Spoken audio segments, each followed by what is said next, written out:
Today, I'm going to talk about the most irrelevant question in the real estate industry, at least from a perspective of the Halifax real estate market. And this is a question that I get almost daily when I'm working with buyers and sellers in my everyday workflow. And the question is, why is the seller selling their home?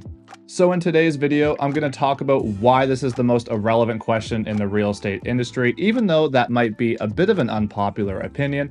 And to do this, I'm going to talk about three main points. First, I'm going to discuss market value, how it's determined and what it means.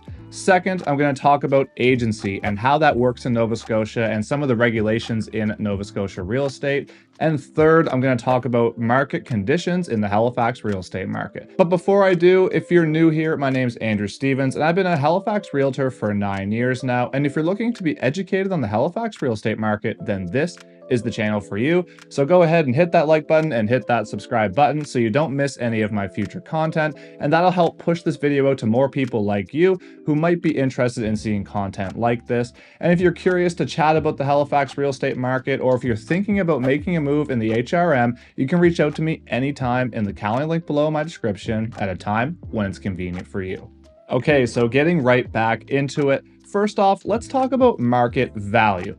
So I think this is something that's a bit of a misconception in the marketplace. So let's talk about who sets the listing price. Now, contrary to popular belief, it's not the realtors that set the listing price, and it's not really the market that does either. Obviously, the market conditions play a factor in how we determine listing prices, and obviously the realtors have a big factor in this as well, as we're suggesting to our seller clients how to price their home. But at the end of the day, it is the seller who sets the listing price on their property. And then from there, it's the consumer and it's the market that determines what the selling price is going to be. Market value is determined by what a willing buyer is willing to pay for a property in Halifax and what a willing seller is willing to sell that property for.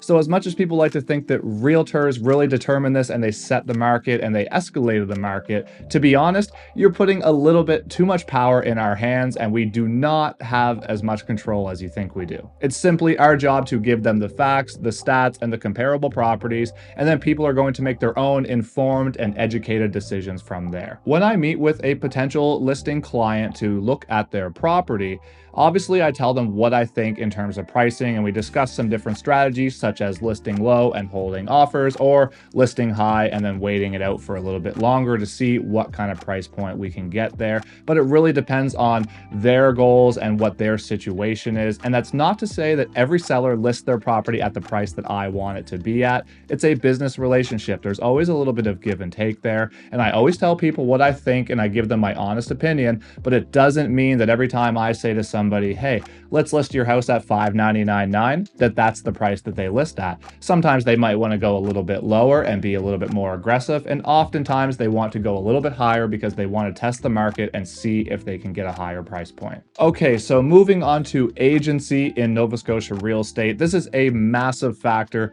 of why I think this question is pretty irrelevant in today's market. When a seller lists their property with an agent, they're entering into a client relationship, also known as an agency relationship. And because of this, we're legally obligated as the realtor to promote and protect their best interest. So among other things, here's some of the duties that we owe these clients. Number one, we promote and protect their best interest and negotiating position at all times.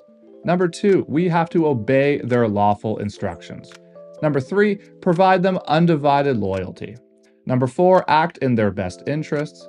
Number five, we need to keep their confidence. And number six, exercise reasonable care and skill when performing all assigned duties. Now, with all that being said, do you think that the seller's agent is going to tell you if the seller is in distress or they're selling for a particular reason that might hurt their negotiating power going forward throughout this transaction? Well, the simple answer is no, they should not be doing this. Now, I'm not saying that agents don't do this and that sometimes they don't divulge a little bit too much information or a little bit more than they should be, but the reality is if they're not instructed by their client to do so, they should not be releasing these types of facts if the seller is selling under duress. At the end of the day, as a listing agent, all of our responsibilities, all our loyalties, our confidences, and our negotiating is meant to protect the seller and their best interest, and that should be taken very, very seriously. Now, moving on to market conditions. This is last and certainly not least, but this is another huge factor in why this question is so irrelevant in the Halifax real estate market. So as you know, if you've been following the real estate market here in Halifax, or if you've been watching any of my market update videos,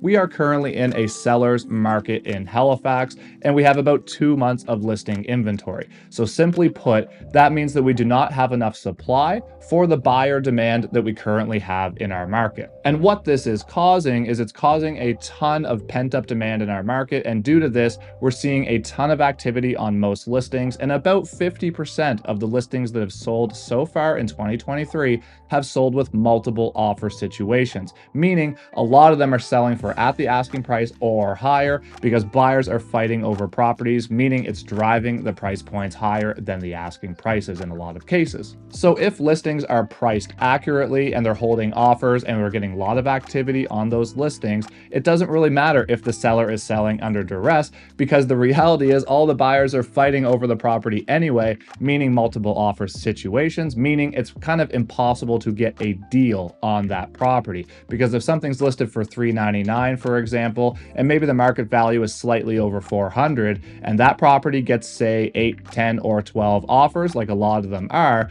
that means that price point's going to go higher and higher as a general standpoint, meaning there are really no deals to be had in this market. Now, with all this being said, I'm not saying there's not the odd time you're going to have some information like this, or that it's worth asking this question, and that you're not going to benefit from knowing this. But the reality is, even if a seller is under duress in this current market based on the situation across the HRM, if they're hitting the MLS with the property and they're holding offers, it's likely not really going to factor into you getting a deal in this market anyway, as most properties are getting multiple offers, and then it's driving the price points up over the asking price anyway. So again, there's going to be the odd case where, yes, maybe this does help you in the grand scheme of things, but overall, this question is pretty irrelevant today in the real estate market. Now, if you're still here watching and you got any value out of this video, all I ask is that you hit that like button and you hit that subscribe button, and that'll help make sure you don't miss any of my future content, and it will also help push this out to more people like you who might be interested in seeing videos like this.